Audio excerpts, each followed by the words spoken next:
We are the champions. Pessoal, quando eu escuto essa música da banda Queen, né, na voz do lendário Freddie Mercury, eu lembro de você, estudante do pré-ENEM digital, e eu tenho certeza que vocês farão uma excelente prova, tá, pessoal? Bom, eu estava fazendo uma pesquisa para ver possíveis temas, né, que podem cair no Enem. Bom, e aí, por raciocínio lógico, como o mundo está à beira de uma nova guerra mundial, provavelmente, né, a Segunda Guerra é um excelente palpite, tá, pessoal? Anotem aí, não percam de vista, tá? Nós temos como principal causa da Segunda Guerra Mundial o Tratado de Versalhes. Mas para a gente compreender isso em detalhes, a gente precisa aqui examinar o slide. Por favor, venham comigo, prestem atenção no slide. O Tratado de Versalhes, ele foi assinado, né, em 1919, e isso foi o encerramento da Primeira Guerra Mundial. A Alemanha perde, né, a Primeira Guerra Mundial e fica com todo o custo da guerra.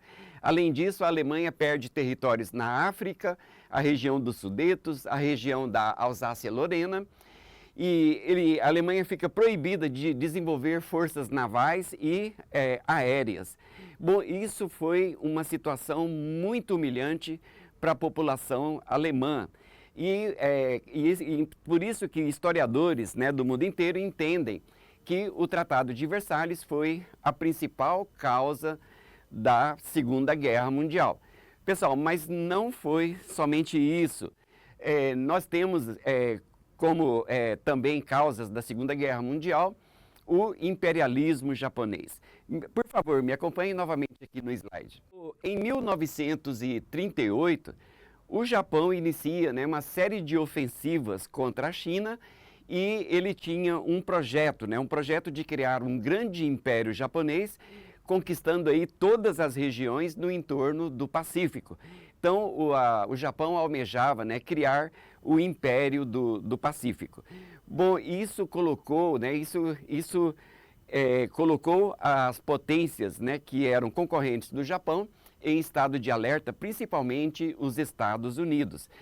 Bom, em contrapartida, em reação à ofensiva japonesa, né, de ter invadido aí a Manchúria, entrando em guerra com a China.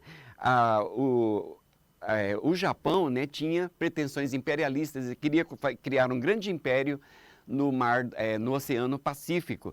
Bom, isso colocou, né, os Estados Unidos em estado de alerta máximo, e a resposta dos Estados Unidos foi confiscar os bens de japoneses e seus descendentes nos Estados Unidos e também embargar o envio de petróleo para o Japão. Bom, isso era inadmissível, né, para os interesses japoneses, e a reação dos japoneses foi o ataque à base aeronaval de Pearl Harbor. Bom, isso provocou a entrada dos Estados Unidos na Segunda Guerra Mundial. Uma declaração do presidente Franklin Delano Roosevelt, né, fez com que os Estados Unidos entrassem na guerra e a guerra mudasse um pouco o seu formato, tá, pessoal? Bom, eu queria que vocês prestassem bastante atenção nas movimentações dos alemães, né, de Hitler e dos nazistas. Isso é essencial, né, para que vocês compreendam e possam responder as questões de Enem com maior propriedade. Bom, em 24 de novembro de 1936, Japão, Itália e Alemanha, eles se reuniram e assinaram um pacto. Esse pacto é chamado de Pacto Anticominter. Bom, ele tinha o objetivo de conter o avanço comunista da União Soviética.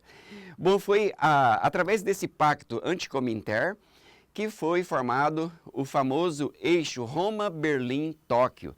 Pessoal, na minha juventude, né, isso era chamado de o eixo do mal, claro, mas por questões éticas, né, os historiadores mudaram para o eixo Roma-Berlim-Tóquio.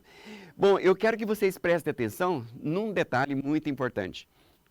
O Pacto Anticominter fez com que a Alemanha passasse a ser bem vista pelas potências ocidentais, como França e Grã-Bretanha, assim como os Estados Unidos, já que ela, né, estava se colocando contra a União Soviética. Mas o jogo de xadrez, né, da geopolítica, né, os jogos de poder dentro de um período de guerra, eles são caracterizados por propaganda, tá, pessoal? Então, eu acho que uma das máximas aí da geopolítica na guerra, que a primeira vítima numa guerra é a verdade, tá? Bom, no passo seguinte, após a assinatura, né, do Pacto Anticominterno, o Hitler ele inicia o seu projeto de expansão territorial, tá? Ele começa a anexar territórios, primeiramente com territórios, né, de língua alemã, como a Áustria e também a região dos Sudetos.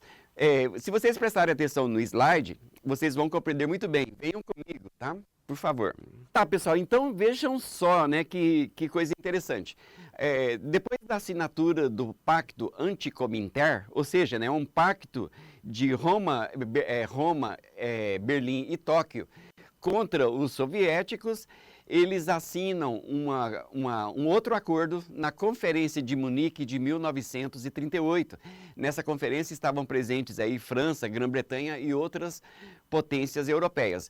O objetivo da Conferência de Munique, que foi convocada, né, pelos alemães, foi discutir as anexações que os alemães pretendiam fazer. Bom, eu gostaria que vocês prestassem atenção nesse mapa, que aí vocês vão entender, né, de forma mais tranquila, né, de forma mais eficiente, o que significou a Conferência de Munique de 1938. Bom, pessoal, aqui em vermelho nós temos aqui a Alemanha. Bom, em março de 1938, a Alemanha anexou a Áustria. Bom, como nós sabemos, a Áustria, ela é habitada por povos germânicos, tá? Então, a anexação da Áustria foi pacífica, né? Entre aspas aí, né? Então não houve resistência bélica. Bom, mas os alemães, eles tinham também um interesse muito grande na região dos Sudetos, que é uma parte da Tchecoslováquia. A região dos Sudetos é uma importante região produtora de minérios e também é habitada por povos germânicos. Bom, na Conferência de Munique, a França e a Grã-Bretanha concordaram com a Alemanha e permitiram que eles anexassem a região dos Sudetos. Mas as pretensões do governo alemão iam além disso, tá? Pouquíssimos meses após, né, a anexação dos Sudetos, Hitler anexa toda a Tchecoslováquia, tá, pessoal? Bom, continuando nosso estudo, nós temos aqui a eclosão da guerra, né, os eventos que ocasionaram aí a eclosão da Segunda Guerra Mundial. Pessoal, vocês lembram que eu disse agorinha, né, sobre o Pacto Anticominterno? Vejam só como é o jogo de poder, tá, pessoal? Bom, nós temos aí o Pacto Anticominterno. No primeiro momento, né, ele estava se colocando contra a União Soviética, o que deixou as potências capitalistas, né, um pouco sossegadas, tá? Mas vejam só, se os alemães estavam no Pacto Anticominterno contra a União Soviética, o mesmo não aconteceu em 1939, né, com um pacto soviético de não agressão mútua.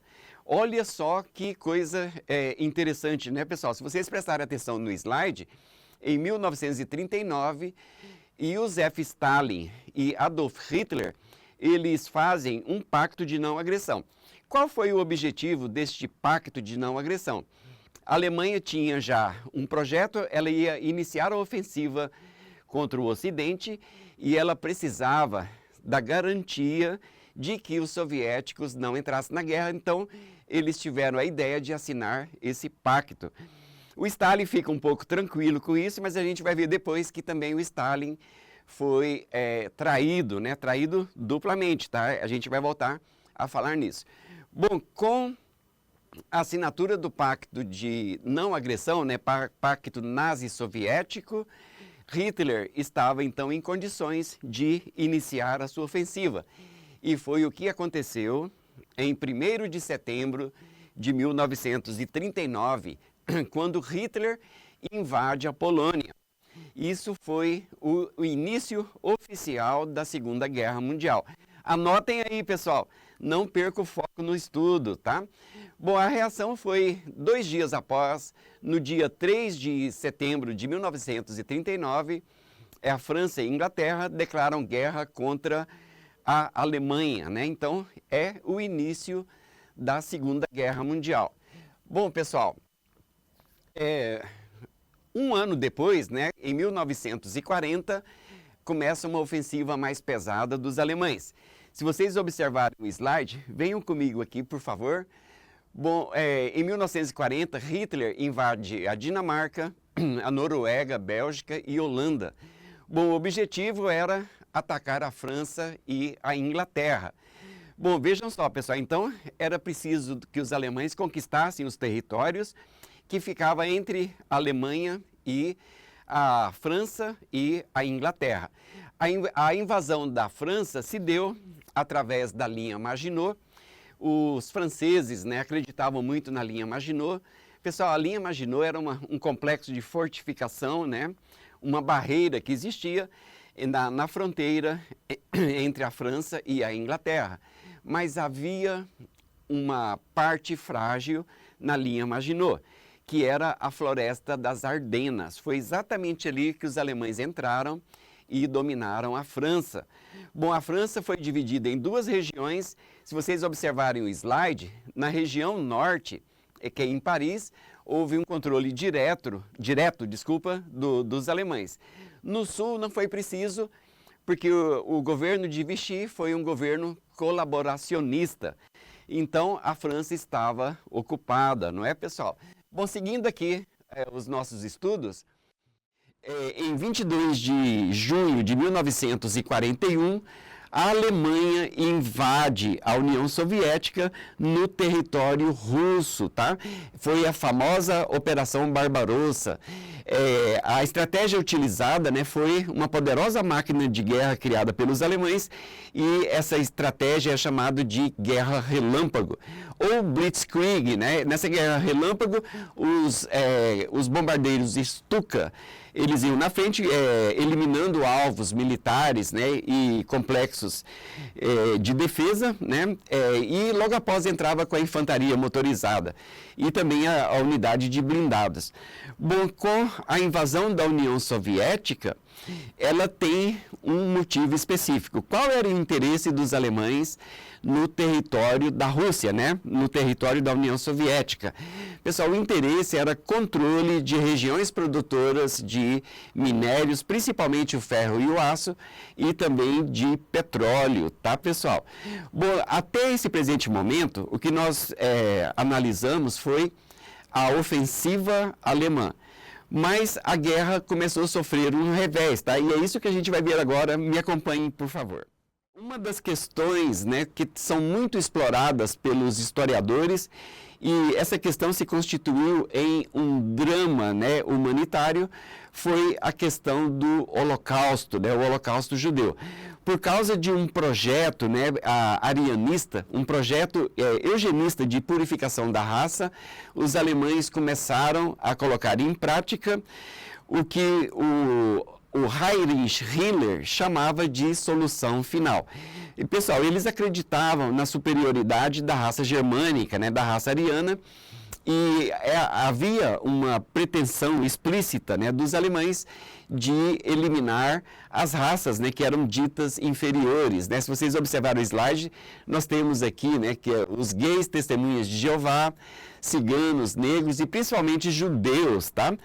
Esse projeto eugenista foi responsável, né, pela morte de 6 milhões de judeus e outros membros, né, de raças que os alemães consideravam raça superior, não é?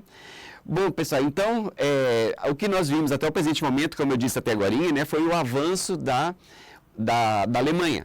Mas a guerra mudou de rumo totalmente com a entrada da União Soviética, porque a União Soviética foi invadida e houve uma reação muito grande. Então, você tem uma ofensiva dos aliados e também da União Soviética. Isso que a gente vai ver agora. Se vocês puderem me acompanhar aqui no slide, vocês vão compreender de forma mais tranquila. Em 1941, os alemães sofrem, né, a primeira derrota no confronto com os soviéticos, tá? A derrota dos nazistas na cidade de Moscou. 2 anos depois, houve o cerco sobre Stalingrado, foi a batalha mais violenta da Segunda Guerra Mundial, e o Exército Vermelho, né, que foi criado por Lev Trotsky, derrota os nazistas e inicia uma marcha rumo ao Ocidente, tá, pessoal? Bom, ao mesmo tempo que isso estava ocorrendo, houve a contraofensiva do Ocidente, que é na famosa operação que foi chamada de o Dia D, tá, pessoal? Me acompanhe aqui, por gentileza. Em 6 de junho de 1944, as forças aliadas desembarcam na praia da Normandia, libertando Paris, né? E eles iniciaram o avanço rumo à Alemanha, rumo à capital, né? Berlim. Bom, os soviéticos também no flanco oriental também estavam marchando, né, contra a Alemanha. Pessoal, era o início do fim da Alemanha, tá?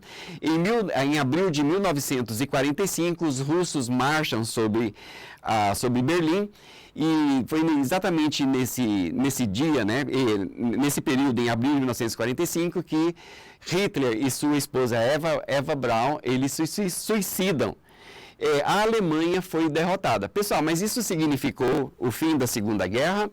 Ainda não. Um evento mais traumático ainda estava para acontecer. Bom, a guerra entre os Estados Unidos e o Japão ainda continuava muito quente, e aí os engenheiros de guerra, né, os estrategistas militares dos Estados Unidos resolvem tomar uma atitude drástica, utilizar pela primeira vez na história humana bombas nucleares. Em 6 de agosto de 1945, a bomba Little Boy é lançada sobre a cidade de Hiroshima, destruindo a cidade totalmente. Pessoal, só a explosão da bomba, né, só o deslocamento mecânico da bomba matou 145 mil pessoas. O Japão não se rende em 6 de agosto de 1945 com a destruição de Hiroshima, e 3 dias depois eles lançam outra bomba numa cidade um pouco menor, mas não menos populosa, né, que foi a cidade de Nagasaki. Então, em 9 de agosto de 1945, o Japão se rende e é posto um fim, né, e a Segunda Guerra Mundial chega ao fim. Um dos eventos mais traumáticos da história humana, não é, pessoal? Bom, e aí? Eu espero que vocês tenham gostado desses conteúdos, e agora vamos resolver uma questão de Enem? Venham comigo. Pessoal, essa questão é bem interessante e ela aborda, né, um poema de Vinícius de Moraes. Esse poema é chamado de A Rosa de Hiroshima, que retratou bem, né, como foi o final da Segunda Guerra Mundial. Analisem comigo aqui, né, prestem bastante atenção.